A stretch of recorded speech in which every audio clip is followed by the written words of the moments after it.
All right, what's going on, guys? Jake here with Fully Equipped Golf.com. We're at the Epson Tour Championships at beautiful Indian Wells Resort. I'm here with Isabella Fierro, one of my favorite players out here, just so you know. Let's go through the bag real quick. We're gonna start off with what you told me was your favorite club in the bag.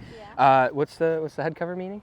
Punta Mita is one of my sponsorships. It's a resort in Mexico, in Puerto Vallarta, yeah. All right, amazing. And then we have a Ping LST 9 degree with a Diamana BB 53 stiff.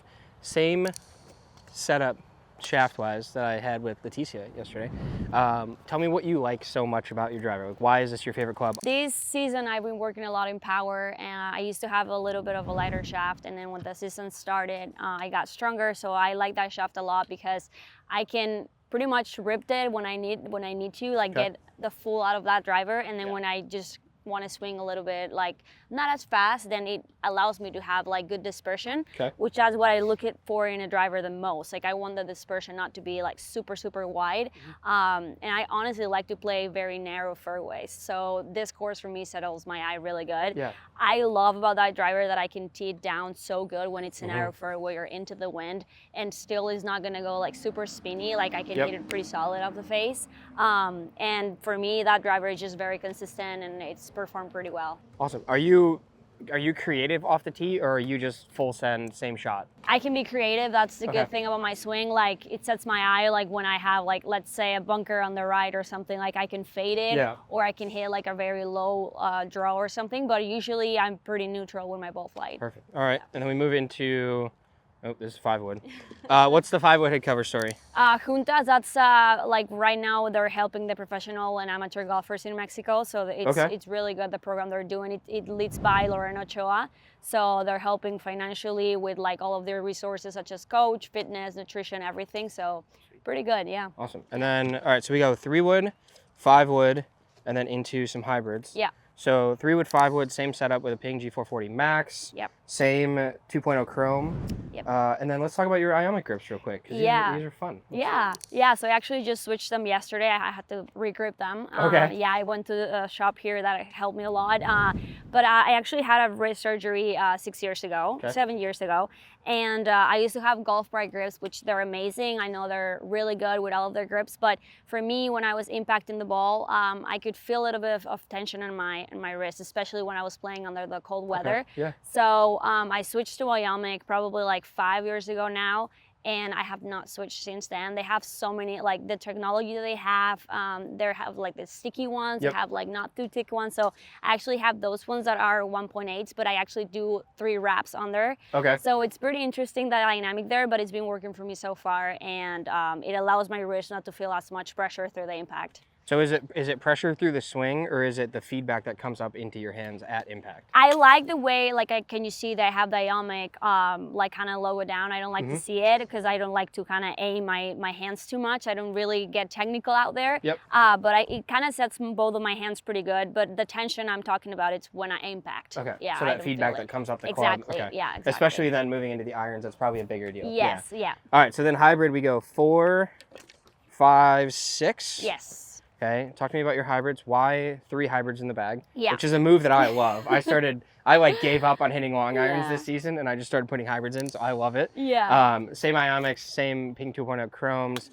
So yeah, just talk about, like, especially with that, with the 6, right? Why go that far down in the bag with hybrids? Yeah, so because of that surgery I was talking about, my wrist, it's pretty limited on the movement and stuff. So a 6 iron, it was a good option, but the doctor was like, well, you're not gonna have as much strength on your wrist. So I tried a hybrid that was just going high, and it was performing good. And then I got stronger, and I was like, maybe, like last year when I was on tour, I was like, maybe I could switch to a 6 iron, but like as a rookie, you want to change everything and you want to kind of adapt. But then I was like, well, I like the 6 hybrid because I can actually like fly it out high and then like low. And I end up seeing a lot of girls on tour have so many hybrids. I even saw Leona have like a 6-7 hybrid actually. So, I mean, I like to play with a bag like that. I like the hybrids that they can perform on the rough. They can perform into the wind, downwind. So I can kind of play with them a lot. And what I like the most about them, it's when I have like a short par 5, I can actually hit them high when you need the carry and like consistency when it comes to carry, or a long par 4, they can perform pretty good in soft, firm greens. So yeah. Absolutely. All right, and then we move into the iron set at the 7. So we got 7, 8, 9, and then wedge in the I-230s. Yeah. So a cavity back, but a helpful cavity back, right? So for you, as a good ball striker, it just gives you a little bit lower center of gravity, gets the ball up, right? I imagine that after the wrist issue, a lot of your trouble was just like how easily can we just get the ball to go up without having to slam down on it, right? Right. So I went through the same thing with my wrist a couple years, so I very much understand this conversation. Yeah. And then we have KBS graphite, PGI 80s. I imagine that helps a little bit too. Were you steel at any point, or have you been graphite for a while? I was still in college. I had it for a little while, and then KBS introduced me to that shaft like last year on tour, like at the beginning of the season. And it was great because it doesn't feel like a graphite shaft. It's like pretty strong, but it doesn't like, again, stress on my wrist, which that's the main thing throughout my bag. It's like I don't want anything to stress my wrist. But I like those irons a lot. I used to have the Callaway irons back in the time, and they were amazing, but the only thing is that the spin will go down a little bit sometimes. So when I play the US Open or something, like you need something to stop. So those ones give me, like, I remember I went to the fitting in Scottsdale, and I was like, I want to know that if I hit this really good, it's gonna go 134, not 138. Like for me, numbers are so important that like I know if I'm having adrenaline on my system, it's not gonna go 7 yards longer, but it can go 2 or 3. Or if I want to choke it down, it's gonna go 2 yards less. I like, for me, consistency is so important, and that's why those irons are doing for me. Okay. I'm sure your caddy appreciates very accurate numbers as well. Oh yeah. Whenever like we have this thing that my coach told me my wedge is like for 120 yards down, 8 feet. So literally I will go and I'm like, oh, that was a good shot. And my sister is like, it's 9 feet. That's not 8 feet. And I'm like, okay, I guess I get that. And my coach likes that I'm pretty like consistent in those, and I do like TrackMan combines every single day. So she really helps me to put my head down and be like, okay, 8 feet, 8 feet. So that's what we're aiming for. All right. If I was held to an 8-foot standard, I'd have a lot of problems. All right. Then we moved down into the wedges. So you got new wedges in the bag, S159s. They did some custom work for you too. Yeah. We go 48, 54, both in an S grain, high bounce, and then we go 58, but in a low H. So explain to me how you use your wedge. Do you work it a lot? Do you open it? Are you hitting different types of shots a lot? Is that like, how are you using your lob wedge most of the time? So I can say I sucked at chipping last year and 2 years ago. Like that was not my strongest part of my game, not gonna lie. Reality here always. But then my new coach that I started to work with last year, like pretty much the more simple you can keep it, the better.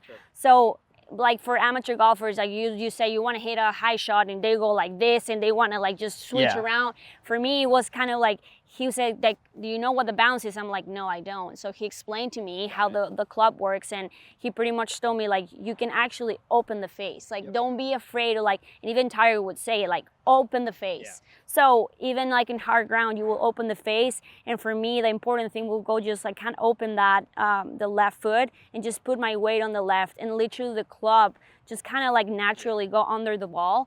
And the only thing I need to be aware of is my weight, not to like shift it like that, because then my head will go up, and then that's when the club starts to shift.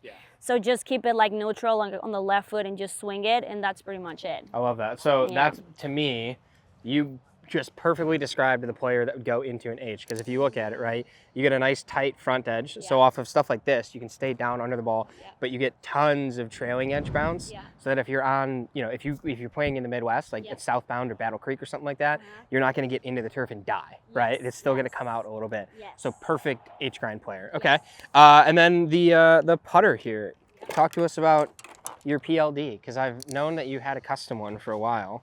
I love this thing, and you just switched to, this had to be what, 3-4 months ago, right? It's got to be fairly new, right? All right, talk to us about the putter switch. So I actually got fitted for that one in Scottsdale, and they end up giving me the Oslo 3 that I had. I used that for a while, and I loved it so much. But for some reason, I was a little bit inconsistent when it comes to like in shorter putts. I will kind of like they go left. So in that one, I don't like when I set it to a putter and there's like any kind bias. Like I don't want the putter to like, oh, the face can close or open. I want me to be able to do that. So that one, it's like a face balance putter. Yeah, so I really close, like it because I can stay tall and just kind of move my shoulders in that putter you just said. And I actually aim really good with that one. That's for me the main two things. When I'm about to switch a putter, the main two things that I take care about, it's like aiming. So I want to be able to know that I'm aiming where I want the ball to start. And then the second one is speed. For me, speed is everything because you can read it good, but if you're not having good speed, then that's the problem. Awesome. So yeah, we're in a full PLD custom here, Super Stroke 1.0. Yep. This was, I think, the very first time I met you was the first time we re-gripped your putter. Yes. And it's been 1.0 pink for as long as I can remember. It's been years now, so that's lovely. Okay, so then anything else in the bag? Any little trinkets, any superstitions, any special ball markers? Well, I like shiny ball markers for sure. One of my favorite ones that I use mostly in competition will be this one from Gmaid. It says Vamos, which means let's go in Spanish. And then my dog, which is a French bulldog. Nice. Yeah, and then Blingo actually makes this really cute ball marks, and I actually have like probably 6 there. And so it depends on my outfit. I will like kind of switch them, but these two never fail me. Like these two are like my to-go. Okay. And then I have I'm very like Mexican, like literally. So I will have like red and green Sharpies, and that's pretty much it. Just golf marks, my bands, rangefinder, glove. I need to have enough gloves because especially here, you're gonna sweat a lot, so I need to have enough gloves. I'm with you on that, yeah. And with golf balls, when my sisters start cutting, like she will make sure, she's like, I want you to have 3 golf balls and that's it. And I'm like, what do you mean? She goes, the bag gets heavy. I don't want it. I don't want you to have like freaking like 8 balls in the bag. So I think I have the most like 5 golf balls, and I hope she doesn't hate me for that, but yeah. That would scare me. But I know. And then what golf ball do you play? I play the Pro V1X. Pro V1X. Yeah. All right. Yeah. Well, thank you so much. We're going to let you run over there and go tee off, get your practice on underway. Yeah. Good luck this week at championships. And yeah, we'll see you soon. We'll do some more stuff. Yeah. But yeah, she's going to go run out with Maddie, so more to come from Isabella. And yeah, thank you. Thank you. Enjoy. And thanks.